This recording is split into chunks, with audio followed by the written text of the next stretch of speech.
Good morning. I have a word for you guys this morning, and I cannot wait to share with you guys. Okay, so this morning I received breakthrough through the Word of God, and I'm about to share with you what God shared with me. So we're going to be reading Psalm chapter 18, verse 2. This is the New Living Translation. And it says, "The Lord is my rock, my fortress, and my savior. My God is my rock in whom I find protection. He is my shield, the power that saves me, and my place of safety." I was spending time in my prayer room, and God just kept speaking his name. He kept speaking his word. And he just broke down the scripture to me in such a beautiful way. He just kept saying his name. And he said, "No lack." And I said, "Okay." He said, "I shall not want." And I said, "Okay." He said, "I have all that I need." And he was saying the scripture, Psalm 18, verse 2, because if you read in different translations, one translation says, "The Lord is my shepherd, I lack nothing." Another one says, "The Lord is my shepherd, I have all that I need." Another one says, "The Lord is my shepherd, I shall not want." And that's what he's really been working on with me all year, was just showing me how to trust in him, even when it feels like I have nothing. And although it feels as if I have nothing, I have everything because I have God right by my side. He's right there with me. He's holding my hand. If he takes everything from me, I still have the word of God, and that is enough. His word is enough. God is enough. God is still worthy of praise. His word says, "My grace is sufficient." My grace is sufficient. So with the scripture, I started to ask him questions. I was like, "Okay, God, tell me more. What do you mean by this scripture?" The word says, "The Lord is my rock."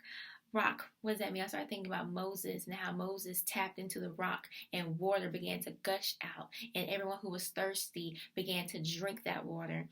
And a rock is supportive. It is strong. If something comes towards you and God is with you, it's not going to hurt you. It's not going to harm you. It's not going to touch you, because God, you can't break a rock. That's how sturdy and strong a rock is. A rock is supportive. It's strong. You can stand on it.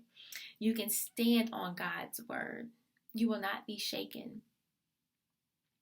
Faith comes by hearing, and hearing is through the word of God. Romans 10:17. At the beginning was the word, and the word was with God, and the word was God. That's John 1:1.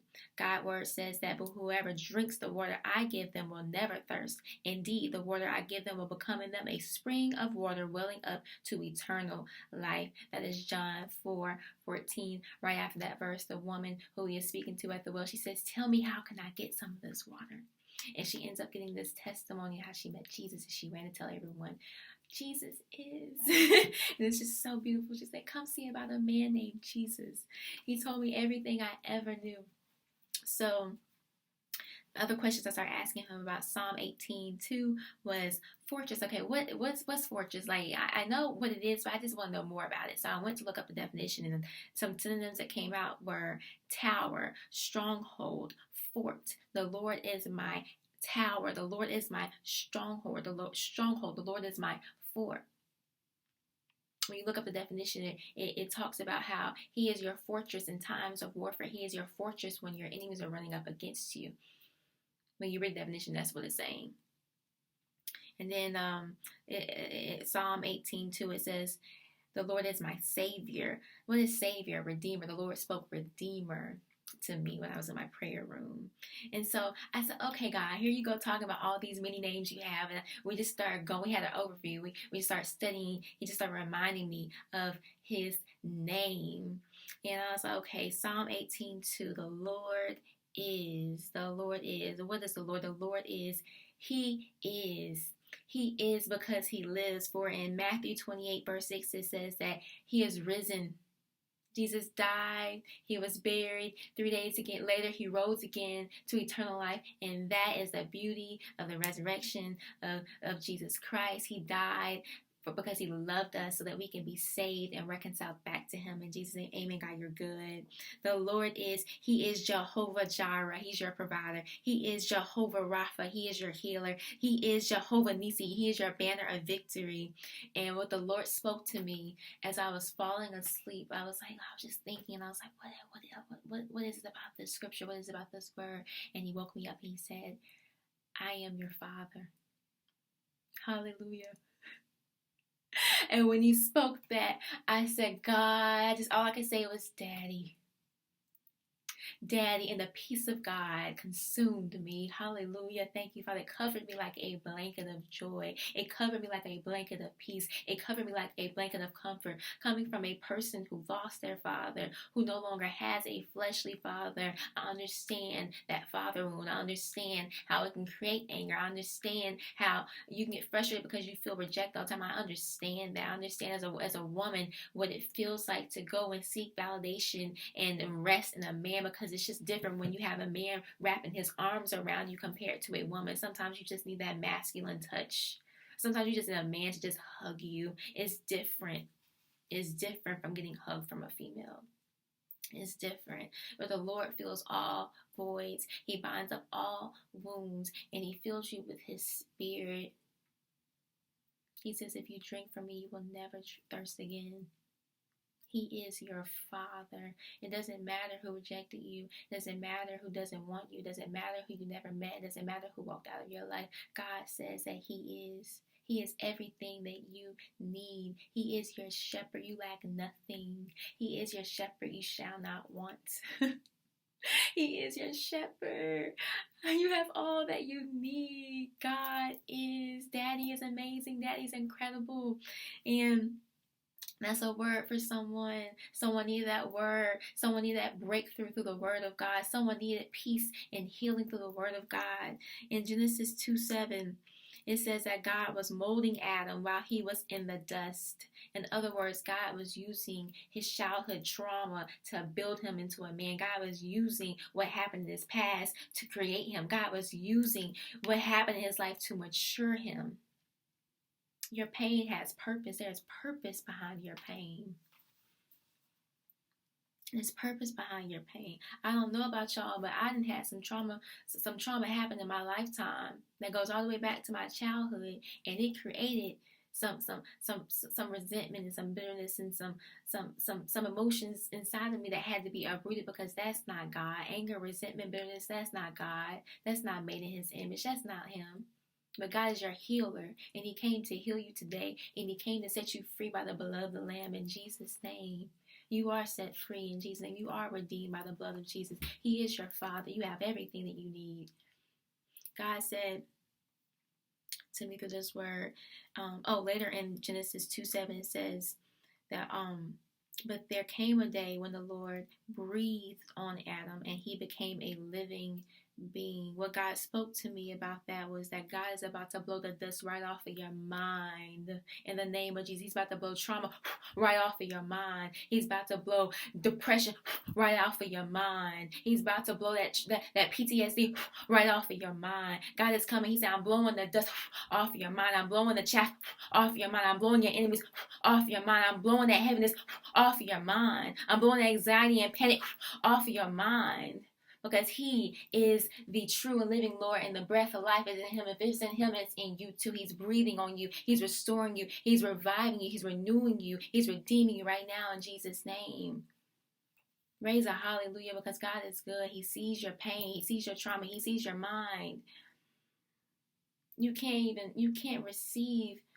God, help me, Jesus. There is healing in the name of Jesus. He's about to throw that impoverished mindset up off of you. He's about to blow guilt, shame, fear, and horror right up off of your mind in the name of Jesus. In order to truly dominate, in Genesis 1:2, it talks about how he gave man and woman, Adam and Eve, land to dominate. But you can't dominate when your mind's not healed. You can't dominate when your mind's not whole. You can't dominate when you're not redeemed and refined. You can't dominate when you're sick. That's why you got to be healed. You got to be set free. You got to be delivered. You got to be delivered. You got to be first made in the image of God before God promotes you to marriage. You got to be made pure. He has to sanctify your mind and your heart. You got to know Jesus so that you can love your wife and your husband as Jesus loves you, so that your marriage can't be destroyed. Because God's highest command is love God and love his people. If God extends grace and mercy and kindness and gentleness to you, you got to go extend that to others.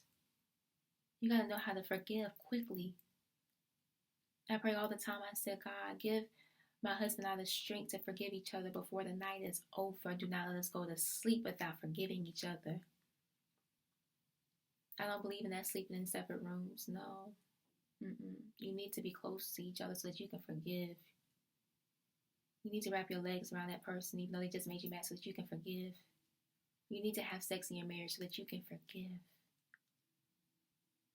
You have the prayer. You have the power of prayer in you to cast lust out of your husband, to pray that God will deliver him from lust and give him self-control. Having a sound mind is self-control. Be healed in Jesus' name. Be free in Jesus' name. Thank you, God. Thank you, God. So I'm going to pray for your healing on the way out. Lord God, I thank you, Father, for restoring, transforming, and renewing our minds today, God. We thank you, Father, for being I am. We thank you, Father, for being Jehovah Rapha. We thank you, God, for being Jehovah Nisi. We thank you, God, for being Jehovah Jireh. We thank you, God, for being all names, oh God. We thank you, Father, for being the Lord of hosts. We thank you, Father, for being the true and living Lord. We thank you, Father, for being the first and the last, the beginning and the end, the Alpha and the Omega. Lord God, you are so good and you are so worthy. We thank you, Father, for healing us and washing us in the blood of the Lamb, Jesus, oh God. Thank you, Father, for renewal. Thank you, Father, for increase. Thank you, Father, for abundance and prosperity, Lord God. We thank you, Father, for laying hands on our minds right now, Lord God. Thank you, Father, for oil. Thank you, Father, for new wine. Thank you, Father, for dying on the cross for our sins. We thank you, God, for changing it around right now, Lord God, for your word says that we have a sound mind. They have a sound mind in the name of Jesus. They are healed by the blood of the Lamb. In Jesus' name, I break every single generational curse of poverty and lack off of your life right now in Jesus' name. His word says there is no lack. The Lord is my shepherd, I lack nothing. And Lord God, we stand in agreement with you, Lord God. We stand in agreement with you, Father. I pray, Lord God, that you would heal us from past childhood trauma, God. We take it all the way down to the root, Lord God. Be our counselor, Lord God. Be our healer, be our doctor. Talk to us about it, Lord God. Perform heart surgery on us, Lord God. And get out of our heart what is not like you, Lord God. For your word says, let us make man in the image of God. Let us make woman, man and woman. Let us make them in the image of God. So we thank you, Father, for making us in your image. We thank you, Father, for refining us, for pruning us, Lord God, for delivering us, Lord God, for setting us free, for healing us, Lord God, for restoring us, for redeeming us, for reviving us, Lord God. We thank you, Father, for the resurrection, the blood of the Lamb. Thank you, Father, for providing the Lamb. In Jesus' name, we say thank you, God. Now cover us today. Cover us this week, Lord God. Give us the strength if we need to let some tears out, Lord God, let them flow. And I pray, Lord God, they will fall right on your feet, Father, and they will wash your feet, Jesus. In Jesus' mighty name, we bless your name, God, and we honor you, Lord God, for victory belongs to you. In Jesus' name, I thank you, God. I love you guys. Things are going to get better for you. You have an incredible Father. He loves you so very much. I'll see you guys next time, and take care. Have a blessed and wonderful week. Bye-bye.